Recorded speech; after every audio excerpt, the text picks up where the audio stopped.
You could say I traded in chaos for candy when I met Ben.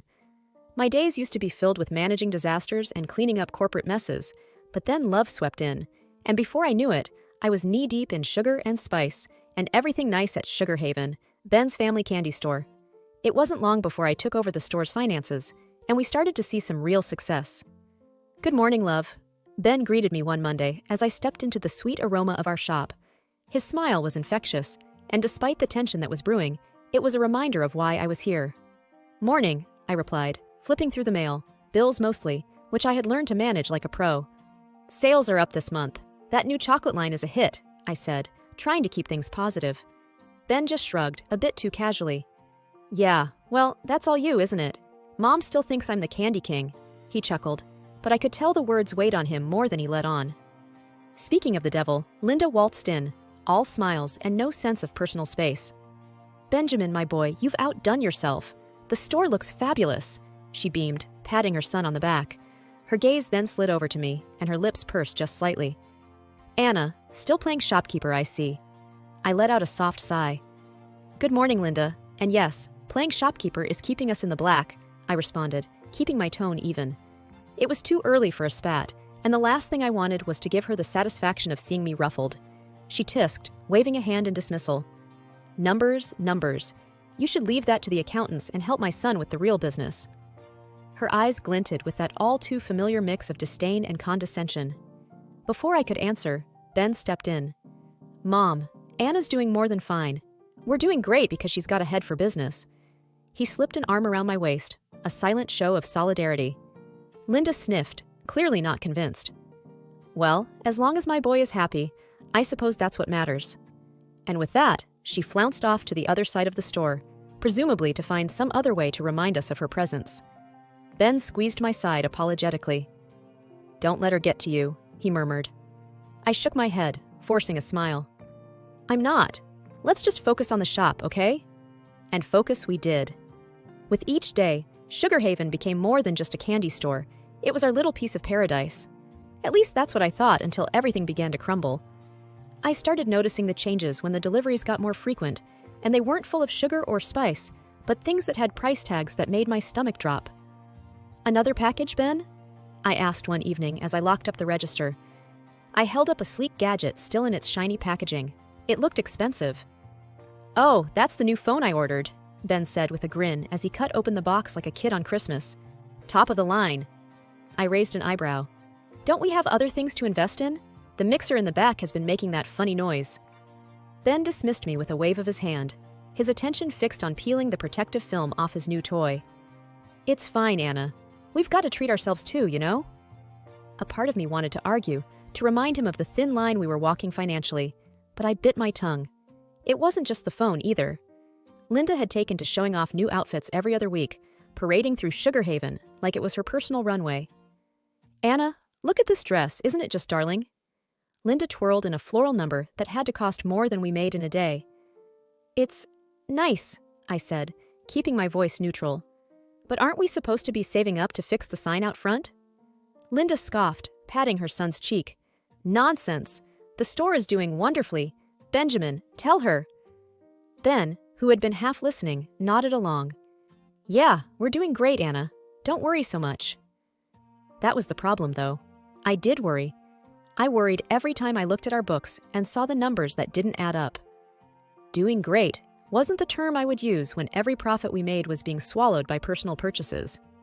"Look, I'm just saying we should be careful." I tried again later that week as we sat down to look at our finances. "Maybe we can set a budget for personal expenses?"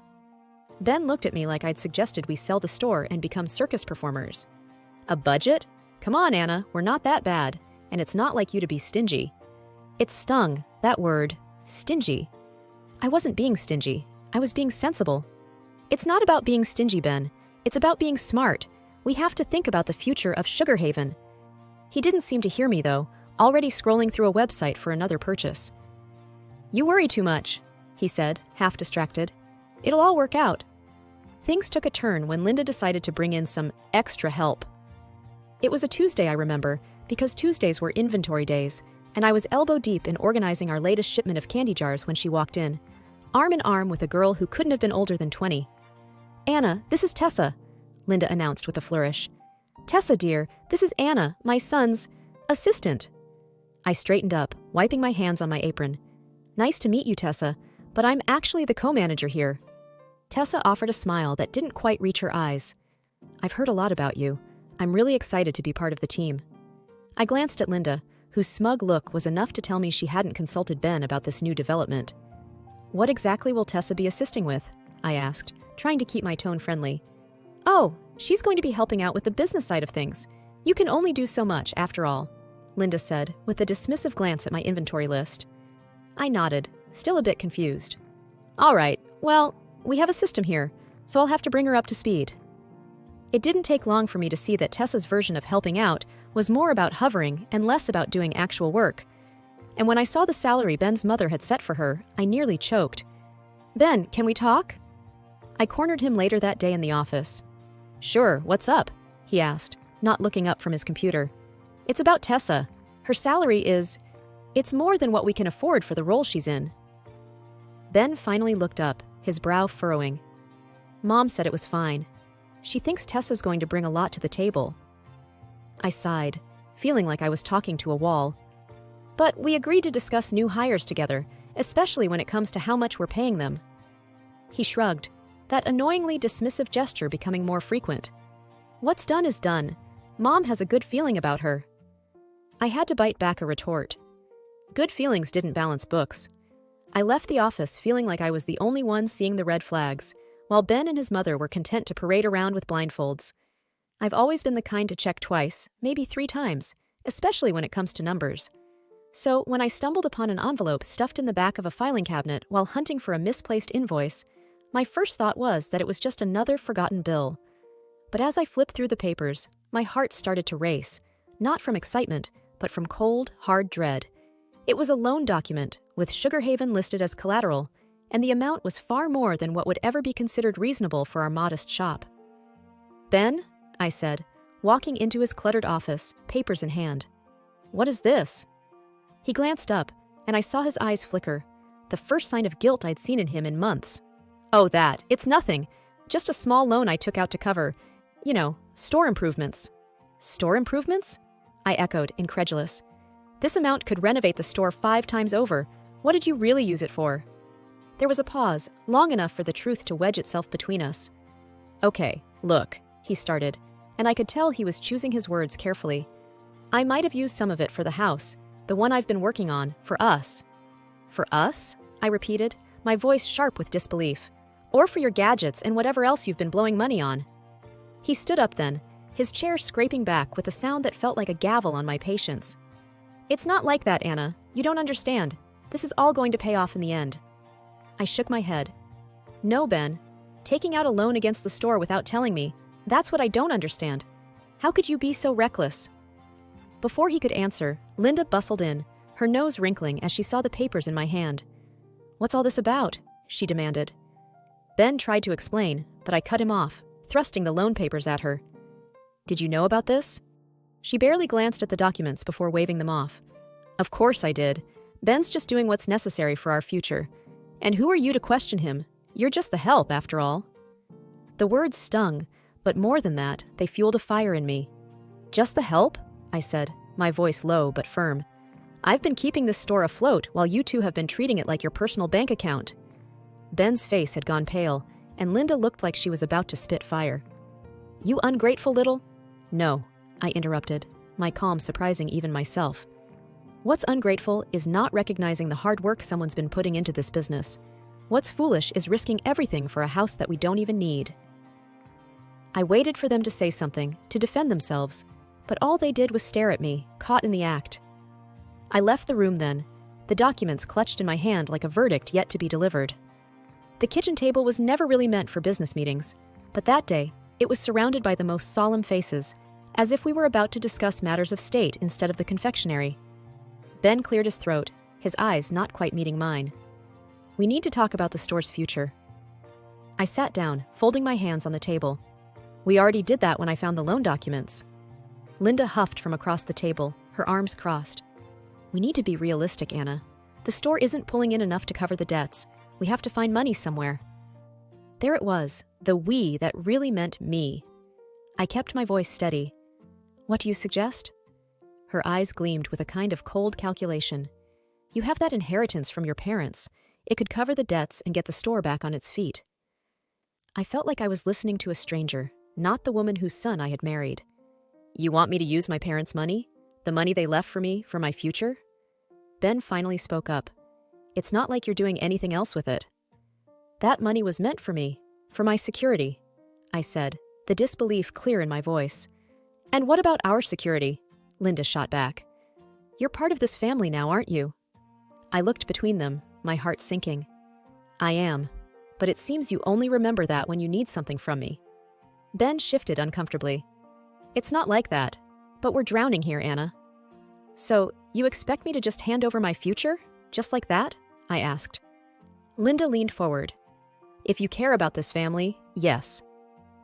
I thought of the long hours, the sleepless nights, the sacrifices I had made for the store. If I do this, if I invest my inheritance, I want a third of the store. I want to be an official co-owner. The room fell silent. Then Linda laughed, a harsh sound that bounced off the walls. You? A co-owner? Don't be ridiculous. You're not business material. I stood up, my chair scraping loudly against the floor. Then you find another way to cover your debts, because my inheritance is not your emergency fund. Ben's face was unreadable, but Linda's was red with anger. You'd let this family business go under? I've tried to save it, I said, my voice quiet but firm. But I won't set myself on fire to keep you warm. I wasn't one for late-night visits to the shop, but something in my gut told me to go to Sugar Haven that evening. The place was dark, which was expected, but the faint glow of a light from the back office wasn't. I pushed the door open, the familiar tinkle of the bell sounding almost ominous in the silence. The sweet scent of confectionery that usually comforted me now felt heavy, loaded with the scent of betrayal as I walked towards the back. The murmurs from the office grew clearer as I approached, and then I saw them through the partly opened door. Ben, with his arms around the new assistant, Tessa, who giggled at something he whispered in her ear. I pushed the door open fully, and they sprang apart, their expressions turning from shock to guilt within seconds. Anna, Ben stammered, straightening his shirt. What are you... It's not what it looks like. I crossed my arms, feeling a cold calm settle over me. Really? Because it looks like I just caught my husband with his arms around another woman. Tessa was smoothing her hair back, looking anywhere but at me. We were just going over inventory. At midnight? With the inventory in your arms? I said, my tone dry. Ben's eyes were pleading now. Anna, please, you're blowing this out of proportion. I laughed, short and humorless. Am I? Because from where I'm standing, it looks pretty clear to me.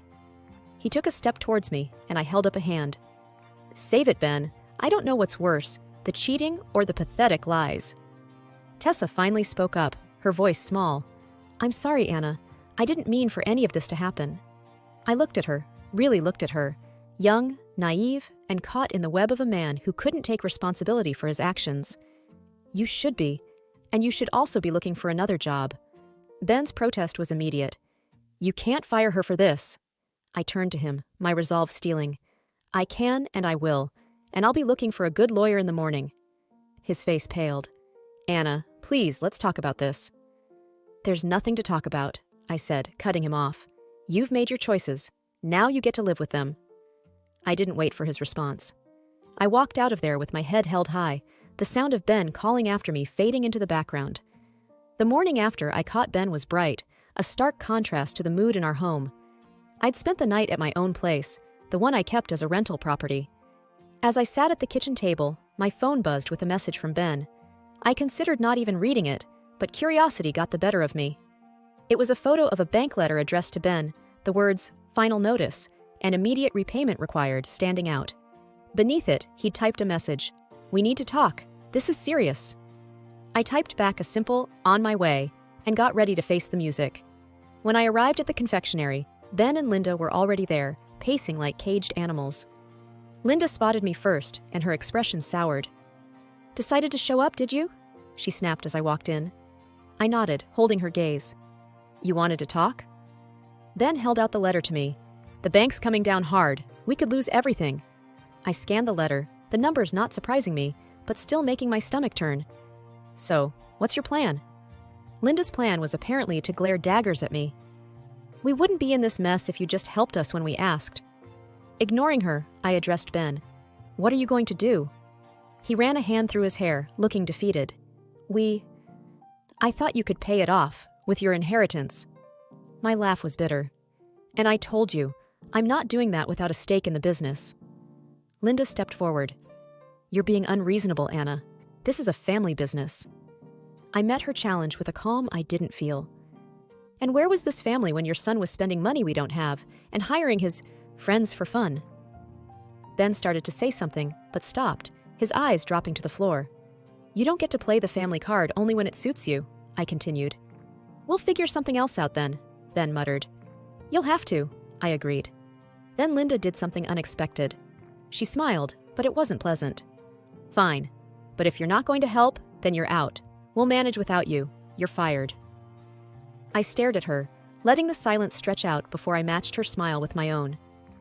Okay. Their surprise was almost comical. Just like that? Ben asked, his voice incredulous. Just like that, I confirmed. But I want you to know, I took photos of you and Tessa. I have records of all the money you've wasted. If you think you can fire me and sweep all this under the rug, you're wrong. Linda's smile vanished. You wouldn't dare. Oh, but I would. And when I leave, I'm taking all my hard work with me. You can explain to the bank why the business is about to tank without the person who was actually running it. Months had passed since I last set foot in Sugar Haven, and life had taken on a new kind of normal. The crisp sound of papers, the hum of focused conversations, and the sight of a crisis managed and resolved. These had replaced the scent of sugar and spice. I sat in my new office, a stark contrast to the confectionary's back room, when my phone rang. Glancing at the caller ID, I saw it was Claire, a former employee at the shop and the only one I still talked to. Hey Claire, what's up? I greeted, with a hint of caution. News about Sugar Haven always carried a tinge of the past. You haven't heard then? Claire's voice was a mix of pity and discomfort. The shop. They closed down last week.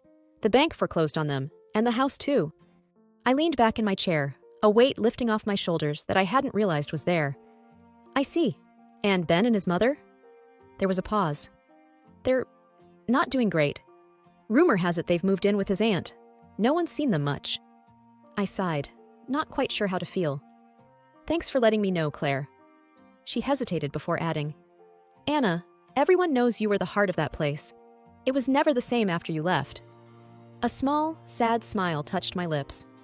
I appreciate you saying that. How about you? Found a new job yet? Yeah, I'm working at a bakery downtown. It's not Sugar Haven, but it's a start. That's great to hear. You always had a talent for baking. I'm sure you'll do well there. We chatted for a few more minutes before saying goodbye. I hung up and looked out the window at the bustling street below.